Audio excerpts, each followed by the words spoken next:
cavalry regiment raised in Switzerland, and while in Europe they fought with the Austrians against the French. However, they weren't doing too well, so they joined the British Army and then came here in 1813. However, when they were in Europe, they did pick up many other cultures and origins, many from Eastern Europe especially, and so you had multiple languages being spoken a part of this one regiment, which is pretty cool. So we do have Alex over here too. So he is a part of the King's 8th Regiment, which was the first regiment to actually garrison Old Fort Erie over here. He was a part of the Battle of Chippewa, the Lundy's Lane, as well as the battle here. Both regiments lost many, many casualties, unfortunately. But he is a Royal Regiment, so he does get the Royal Blue, Hanover King George III Royal Blue. So you might be wondering, two distinguished regiments, much older regiments, why are they wearing very, very bright red uniform, tall, goofy hats, and shoot me here X's in the middle of their chest, going on to an open battlefield? The British Army is supposed to be a well-trained, intelligent army. That sounds kind of dumb, doesn't it? That is because of the weapons that they are using. So both are 75 caliber flintlock muskets. When you pull the trigger, what's supposed to happen is the hammer shoots forward, creating a spark when it hits the steel, landing into the pan, where there should be a priming charge. Now that is supposed to set into fire down through the little tiny prick hole on the side of the barrel, shooting off the rest of the round down here, out the end. So I'm going to describe that a little bit more in step when they're actually shooting it off. Yep. There are a number of problems with these muskets. There's a 1 in 5 misfire rate, so that's a 20% rate on a perfect sunny day. So that means it will not go off 20% of the time. If it's snowy, if it's rainy, if it's windy, it won't go off as well. If you imagine if it's rainy, then any rain or water that gets into that little pan with the priming charge, when the stone hits the steel to create that spark, it's going to land into goopy black powder. That's not going to go off. As well, if it's windy, it can blow the black powder away, so you won't have enough black powder to actually create that spark. So there are a number of problems with that. As well, you are relying on stone hitting steel to create that spark. If your stone is dull, it will not go off. Imagine trying to create a fire with dull stone.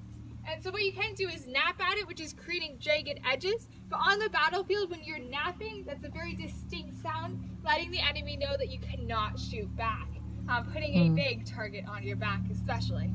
Another problem is that their smooth bore or smooth barrel muskets, it does not have great accuracy. Back then you did have rifles, which is basically a spiral inside the barrel helping to aim. However, rifles were very, very expensive, and so they outfitted the majority of their common soldiers with muskets, smooth barrel muskets. So because the musket ball is a lot smaller than the barrel, it does have room to move around back and forth like a pinball machine and shoot out whichever direction. So if you were 50 yards away, I had a good shot and you were not moving, I could probably hit you accurately. However, on an open battlefield 200 yards away, I would miss you by 9 feet in any direction. So what you would have to do is have multiple people shooting at the exact same time, fixing those two problems. One, if you have tons of guns, you won't worry about misfires because eventually some of them will go off. As well, even though the musket balls are kind of wonky in aim, if you are just shooting straight in front of you and many at a time, then you will eventually hit your target. However, this does create a problem on its own, and that's smoke. It is very, very hard to see. You'll see in just a few moments what two muskets make on the battlefield, how much smoke.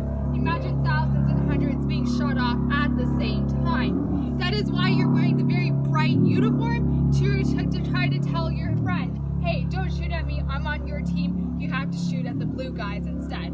The distance from where we are to where they are here is how much time do you actually have to figure out which team they're on. Anywhere beyond that, you will simply not see them because it is so smoky and so invisible. So as I said, you do have a very limited time, and that is why you try to prevent friendly fire by having the very bright uniform. So we are going to be shooting off these muskets, and I'll be describing the steps.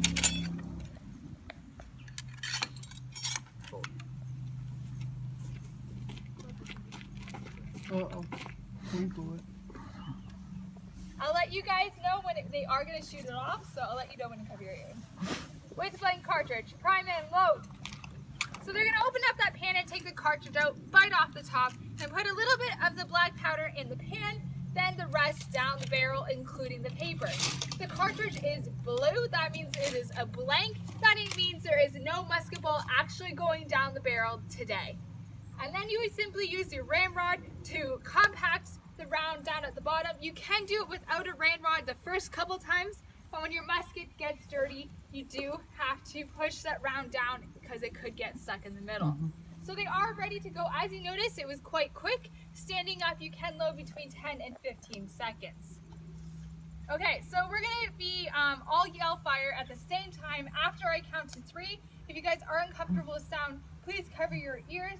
As well, if you want to take a picture, please press the button when we yell fire. Hopefully it goes off. Present. 1, 2, 3, fire! There you go. Prime and load. So as you notice, Ivy dropped to her knee. You are trained loading standing up on your knee as well as lying down. However, when you're lying down or on your knee, it does take a little bit longer to load. So many officers simply made you stand up to load, even though he could lose a few men because of this. Okay. So we are going to shoot off one more time. We're going to again count to 3, cover our ears if we're uncomfortable with the sound, and take a picture. Present. 1, 2, 3, fire! There you go.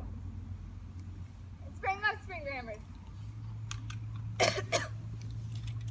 So what they're going to hear is just simply a ding to make sure that the round did go off. If they hear a blank kind of sound, that means there's still a round down the barrel. That means it didn't go off and it was probably a misfire. There you go. Wow. So I'm going to send you guys to Alex again.